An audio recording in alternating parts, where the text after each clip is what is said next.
ఒక ఊరటనిచ్చింది. ఎందుకంటే మీరందరూ చూశారు, సుప్రీంకోర్టు మొటిక్కాయలు వేసినా లేదా దాంట్లో ఏం జరగలేదని ఎంతమంది చెప్పినా ఎలా ఫ్లెక్సీలు వేసి తెలుగుదేశం పార్టీ జనసేన వాళ్ళు జగన్మోహన్ రెడ్డి పరువు తీయటానికి ఇంకా స్టిల్ ఈ రోజుకి కూడా దుష్ప్రచారం చేస్తూ ఉన్నారు అంటే వీళ్ళు ఎంత దిగజారిపోయారు.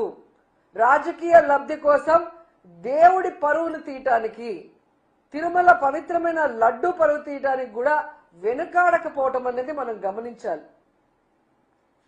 ఇలాంటి వాళ్ళని మోడీ గారు అలాగే రాష్ట్రపతి ముర్ము గారు ఖచ్చితంగా శిక్షించాలి. వీళ్ళ మీద కేసులు ఫైల్ చేయాలి.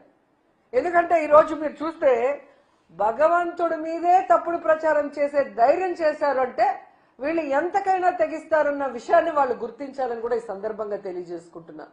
ఎందుకంటే మన ఇంట్లో మన బిడ్డలు తప్పు చేస్తే ఒక అమ్మాయో అబ్బాయో చంద్రబాబు నాయుడు గారు పవన్ కళ్యాణ్ ఇలా బయట పెడతారా? నిజంగా ఆ తప్పు జరిగిందా లేదా? తప్పు జరుగుంటే ఆ తప్పు చేసిన వాళ్ళు ఎవరో తెలుసుకొని వారి మీద అప్పుడు చర్యలు చేపట్టాలి. తప్పు చేయకుంటే దాన్ని అంతటితో వదలాలి. అలా కాకుండా దేవుడి గౌరవమే కదా మనకేం పోయింది అని చెప్పి ఏ విధంగా అబద్ధపు పబ్లిసిటీలు చేశారు. దీంట్లో జంతు కొవ్వు కలిసిందని, ఫిష్ ఆయిల్ కలిసిందని చంద్రబాబు నాయుడు చెప్తే ఇక పవన్ కళ్యాణ్ ప్యాకేజీ అందగానే ఊగిపోతూ దీంట్లో పంది కొవ్వు కలిసింది, బీఫ్ కలిసింది, అది కలిసింది అని నోటికి అద్దు అదుపు లేకుండా మాట్లాడిన విషయాలు విజువల్స్ మీ అందరికీ గుర్తొచ్చుంటాయి. నిజంగా అందరూ గుర్తించాలి, వీళ్ళు సనాతన ధర్మం అనే ముసుగులో ప్యాకేజీల కోసం చంద్రబాబు నాయుడు ఆడించినట్లు ఆడే రాజకీయ డ్రామా ఆర్టిస్టులు అనేది అందరూ తెలుసుకోవాలి. ఎందుకంటే ఈ పవన్ కళ్యాణ్ సనాతన ధర్మం ఆచరించేవాడైతే సనాతన ధర్మంలో ఆచరించాల్సిన ఏది కూడా ఈయన ఇంతవరకు ఆచరించలేదన్న విషయం పబ్లిక్ అందరూ కూడా తెలుసుకున్నారు. సో ఎప్పుడు ఏ గెటప్ వేయాలో చంద్రబాబు నాయుడు చెప్తాడు, దానికి సంబంధించిన ప్యాకేజ్ ఇస్తే దానికి తగ్గట్టుగా ఊగిపోతాడు. తిరుమల లడ్డూలో జంతు కొవ్వు కలిసిందని చంద్రబాబు నాయుడు ఒక అబద్ధం చెప్తే విజయవాడలో షూటింగ్ లో ఉన్న పవన్ కళ్యాణ్ కి తిరుపతికి వచ్చేదానికి టైం లేదు కాబట్టి ప్రాయశ్చిత్తం కోసం అంటూ ఏ విధంగా దుర్గమ్మ టెంపుల్ స్టెప్స్ ని పైనుంచి కిందకి కడుక్కుంటూ వచ్చినాడు. మరి చంద్రబాబు నాయుడు చెప్పిన ప్రాయశ్చిత్తం కోసం చేసిన ఆ అబద్ధపు ప్రచారానికి ప్రాయశ్చిత్తం కోసం దుర్గమ్మ టెంపుల్ మెట్లు కడిగావే, మరి ఈరోజు నువ్వు చంద్రబాబు నాయుడు చెప్పింది పచ్చి అబద్ధం. ఆ నెయ్యిలో జంతు కొవ్వు గాని, పంది కొవ్వు గాని, ఫిష్ ఆయిల్ గాని కలవలేదు అని చెప్పి సాక్షాత్తు సిబిఐ రిపోర్ట్ కోర్టుకి ఇచ్చింది కదా. మరి ఇప్పుడు ఏం గడుగుతారు, ఎక్కడ గడుగుతారు? పవన్ కళ్యాణ్ చెప్పాలి. ఈరోజు భక్తులందరి కాళ్ళు కడిగి మీ నెత్తిన చల్లుకోవాలి. జగన్మోహన్ రెడ్డి గారి కాళ్ళు కడిగి మీరు నెత్తిన చల్లుకోవాలి. ఎందుకంటే ఇది జగన్మోహన్ రెడ్డి గారిని టార్గెట్ చేసి మీరు చేసిన నాటకం కాబట్టి. ఈరోజు ఆయన తప్పు చేయలేదు కాబట్టి ధైర్యంగా నిలబడ్డాడు. తాను తప్పు చేయలేదు అని ప్రూవ్ చేసుకున్నారు జగన్మోహన్ రెడ్డి గారు. ఆయన కాళ్ళు కడిగి చంద్రబాబు నాయుడు పవన్ కళ్యాణ్ నెత్తి మీద చల్లుకోవాలి.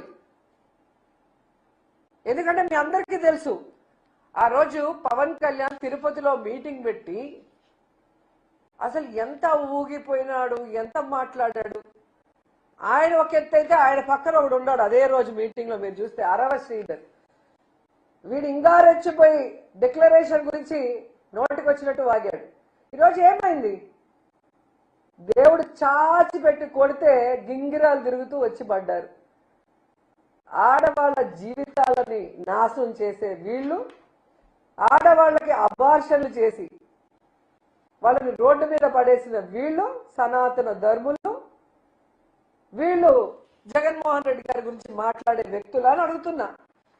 ఎంత సిగ్గుచాటో ఒకసారి ఆలోచించండి.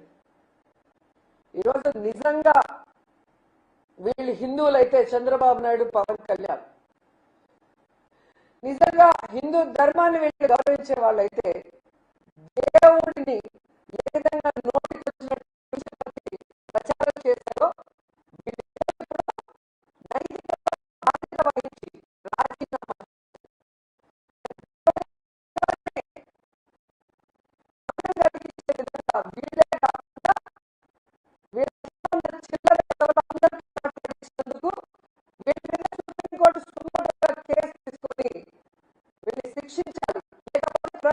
ఒక్కడు కూడా దేవుడి గురించి మాట్లాడే వాళ్ళు అవుతారు.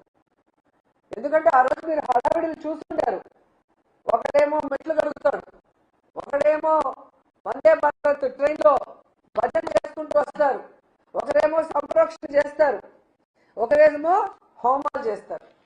ఈరోజు అడుగుతున్న సంప్రోక్షణ చేసిన వాళ్ళని, మహాశాంతి హోమం ఎవరైతే చేశారో తిరుమల కొండపైన, వాళ్ళని అడుగుతున్నా, ఈరోజు ఏం చేస్తారు మీరు? ఏ మొహం పెట్టుకొని మీరు భక్తులకు సమాధానం చెప్తారని అడుగుతున్నా. ఈరోజు పవన్ కళ్యాణ్, చంద్రబాబు నాయుడు అండ్ ఇలాంటి తప్పుడు ప్రచారం చేసిన ప్రతి ఒక్కరి నోళ్లు పినాయిల్తో కడగాలని కూడా భక్తులకు తెలియజేసుకుంటున్నా. ఎందుకంటే మన భగవంతుడిని గౌరవించాల్సిన బాధ్యత, కాపాడుకోవాల్సిన బాధ్యత భక్తులైన మన మీద ఉంది. ఇలా రాజకీయం కోసం దేవుణ్ణి కూడా వాడుకునే చంద్రబాబు నాయుడు, పవన్ కళ్యాణ్ లాంటి వాళ్ళకి బుద్ధి చెప్పాలని కూడా ఈ సందర్భంగా తెలియజేసుకుంటున్నా. లేకపోతే వీళ్ళు ఎంతకైనా తెగిస్తారన్న విషయం మనం తెలుసుకోవాలి. అసలు ఈ ఇష్యూ అంతా ఎందుకు జరిగిందో మీ అందరికీ గుర్తొచ్చి ఉంటుంది. విజయవాడలో వరదలు వచ్చి ఆల్మోస్ట్ విజయవాడ మునిగిపోయి ప్రజలు తిండి లేక, చిన్నపిల్లలు పాలు లేక, ముసలి వాళ్ళు ఆ నీళ్ళల్లో మునిగిపోయి ఊపిరాడక అందరూ ఏడుస్తూ గగ్గోలు పెడుతుంటే దాన్ని డైవర్ట్ చేయడం కోసం చంద్రబాబు నాయుడు, పవన్ కళ్యాణ్ ఆడిన నాటకం ఈ లడ్డూలో కల్తీ జరిగింది, జంతు కొవ్వు పంది కొవ్వు కలిసిందన్న అబద్ధం అన్న విషయం మళ్ళీ ఒకసారి ఆంధ్రప్రదేశ్ ప్రజలు తెలుసుకోవాలి. ఎందుకంటే టూరిస్టుల లాగా అప్పుడప్పుడు ఆంధ్రప్రదేశ్కి వచ్చి హైదరాబాద్కు పారిపోయే వీళ్ళు ఆ రోజు విజయవాడ మునిగిపోతుంటే దాన్ని ఎలా కాపాడాలో అఫీషియల్స్ కి డైరెక్షన్ ఇవ్వడానికి ఒక్కడు లేడు. సీఎం నుంచి కింద మినిస్టర్ వరకు అఫీషియల్స్ మొత్తం హైదరాబాద్ లో ఉండారు. ప్రభుత్వంలో ఉండే ప్రజల పన్నుల డబ్బుని వీళ్ళు జల్సాలు చేసుకుంటూ స్పెషల్ ఫ్లైట్ లో హైదరాబాద్ లో భార్య పిల్లలతో ఎంజాయ్ చేస్తూ విజయవాడలో ఉన్న ప్రజల్ని ఆ నీళ్ళలో కొట్టుకుపోండి, చచ్చిపోండి అని చెప్పి వదిలేశారు. వీళ్ళ చేతగానితనానికి, ప్రజల మీద వీళ్ళకి చిత్తశుద్ధి లేకపోవటం వల్ల, వీళ్ళు సరైన సమయంలో స్పందించకపోవటం వల్ల విజయవాడ మునిగిపోయి ప్రజలు అల్లల్లాడిపోతే వాళ్ళని కాపాడాల్సిన బాధ్యత పక్కన పెట్టి ఈ డైవర్ట్ పాలిటిక్స్ తీసుకొచ్చి సాక్షాత్తు కలియుగ దైవమైన వెంకటేశ్వర స్వామి మీదే బురద చల్లే ప్రయత్నం చంద్రబాబు నాయుడు చేశాడు. అంటే ఈయనని ఏమనాలో ఒకసారి ఆలోచించండి. మళ్ళీ ఈ జిల్లాలో పుట్టాడు, చిత్తూరు జిల్లాలో పుట్టి, రాయలసీమలో పుట్టి, ఈ ప్రాంతం వల్ల 4 సార్లు ముఖ్యమంత్రి అయిన చంద్రబాబు నాయుడు ఈరోజు అధికార మదంతో, అధికార అహంకారంతో ఈయన మాట్లాడుతూ ప్యాకేజీలు ఇచ్చి పవన్ కళ్యాణ్తో కూడా మాట్లాడిచ్చారు. అంటే ఇలాంటి వాళ్ళు ఇంకా అవసరమా అని అడుగుతున్నాను మోడీ గారిని. మోడీ గారు, హిందూ ధర్మాన్ని పరిరక్షించే మీరు ఇలాంటి దేవుణ్ణి కూడా కించపరిచే వ్యక్తుల్ని మీ కూటమిలో పెట్టుకుంటే మీ మీదే ప్రజలకు అనుమానం వచ్చే అవకాశం ఉంటుంది. ముందు కూటమిలో నుంచి వీళ్ళని మెడబట్టి బయటకు గంటండి, తర్వాత వీళ్ళ మీద కేసులు పెట్టి కోర్టులో వీళ్ళని దోషులుగా నిలబెట్టండి, వీళ్ళు చేసిన తప్పుకి పనిష్మెంట్ ఇవ్వండి అని కూడా మనస్ఫూర్తిగా కోరుకుంటున్నా. ఎందుకంటే తండ్రి లాంటి సాక్షాత్తు మామగారైన ఎన్టీఆర్ గారినే తన పదవి కోసం శ్రీలోలుడిగా చిత్రీకరించి ఆయన చావుకు కారణమైన చంద్రబాబు నాయుడికి రాజకీయం కోసం దేవుణ్ణైనా మోసం చేయగలడనేది మరోసారి ప్రూవ్ చేసుకున్నాడు. ఇంత దరిద్రమైన పొలిటీషియన్ ఈ దేశంలో ఎవరూ లేదు అని కేసీఆర్ గారు ఎప్పుడు చెప్తారే అదే నిజమని మరోసారి ప్రూవ్ చేసుకున్నారు. సో ఏదైతే ఈరోజు నేషనల్ డైరీ రీసెర్చ్ ఇన్స్టిట్యూట్ పరిశోధన చేసి ఇచ్చిందో దాంట్లో జంతు కొవ్వు కానీ, పంది కొవ్వు కానీ, ఫిష్ ఆయిల్ కానీ లేదని ఆ రిపోర్ట్ ని సిబిఐ కోర్టు ముందు ఉంచింది. ఇది మీరు కనుక చదివితే మీకే అర్థమవుతుంది చంద్రబాబు నాయుడు గారు ఎంత నీచుడు, దేవుడి లడ్డూని కూడా తన రాజకీయం కోసం ఎలా ఉపయోగించుకున్నాడని. అలాంటి వ్యక్తిని తరిమి కొట్టండి. అలాంటి వాళ్ళు రాజకీయంలో ఉంటే మన ధర్మాలు భ్రష్టు పట్టిపోతాయి, మన రాష్ట్రం భ్రష్టు పట్టిపోతుంది, మన ప్రజలకి సుఖశాంతులు లేకుండా పోతాయి. మనం చూసారు కదా, ఒక వెల్ఫేర్ లేదు, ఒక డెవలప్మెంట్ లేదు. ఎంతసేపు అబద్ధాలు, లేదా జగన్మోహన్ రెడ్డి గారి మీద వైఎస్ఆర్సీపీ మీద బురద జల్లడం తప్ప మరో కార్యక్రమం లేదు అని ఈ 2 ఏళ్ల కాలంలో అందరూ పూర్తిగా అర్థం చేసుకున్నారు. సో భవిష్యత్తులో ఈ జనసేన ఏదైతే కామసేన కామాంధుల సేన అని ప్రూవ్ చేసుకుంటుందో, పార్టీ పెట్టినప్పటి నుంచి ఇప్పటి వరకు ఎంతమంది నాయకులు దాంట్లో హత్యలు చేశారు, రేపులు చేసినారు, వాళ్ళు సాక్ష్యాధారాలతో బయటకు వచ్చారో మనం చూస్తున్నాం.